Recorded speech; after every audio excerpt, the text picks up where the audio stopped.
अखन अहाँ सब सुन रहल छी एसएनएस म्यूजिक के प्रस्तुति चैलेंज स्टार राजा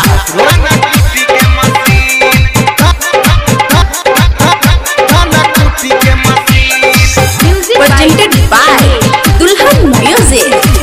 जाय छियो ससुरा जानो बाय बाय बाय नहीं करी है हमरा खातिर हाय हाय हाय। जाय छियो ससुरा जानो बाय बाय बाय नहीं करी है हमरा खातिर हाय हाय हाय। जिए के पड़तो तोरा अब हमरा बिन, जिए के पड़तो तोरा अब हमरा बिन। अच्छा अब तोरा बहिन के चक्कर में रहबो रात दिन ओकरे बने बधन कुटी के मशीन बात कहै छियौ अंतरा 1 2 3 ओकरे बने बधन कुटी के मशीन। डीजे सुनील राज दुल्हन स्टूडियो मध्य स्थान मदीना। डीजे उमेश लेसन मोहब्बत वाला खत्म कर जिए तू जिए के न यार रे। गलत फहमी में पड़ल छै रानी तोरा बहिन से भेलो प्यार गे प्यार गे खुद जैसे बोलो हमर हो जैते डरामा सबके मिलल छै भतार रे। तोरा से अब कुछ नहीं होतो गे अंतरा जरल तो तोहर के पहाड़ गे। करहे न कोनो क्रिएट राजा सिंह, करहे न कोनो क्रिएट राजा सिंह। अब तोरा बहिन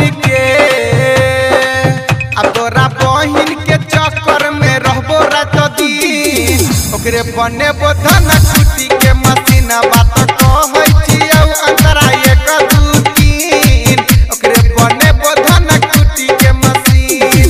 डीजे सुनील राज डीजे उमेश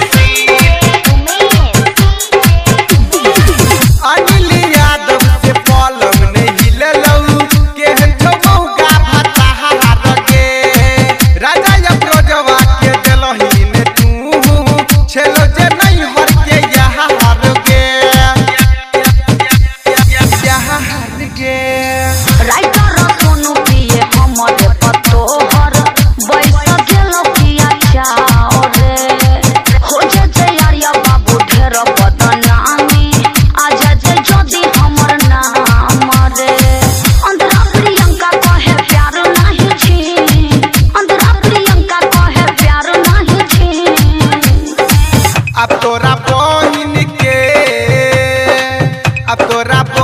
के चक्कर में रहबो रात दिन ओकरे बने बधन कुटी के मशीन साथ कहै छौ सत्यम तोरा 1 2 3 ओकरे बने बधन कुटी के मशीन। अभी आप सुन रहे थे चैलेंज स्टार राजा भोज को। डीजे सुनील राज।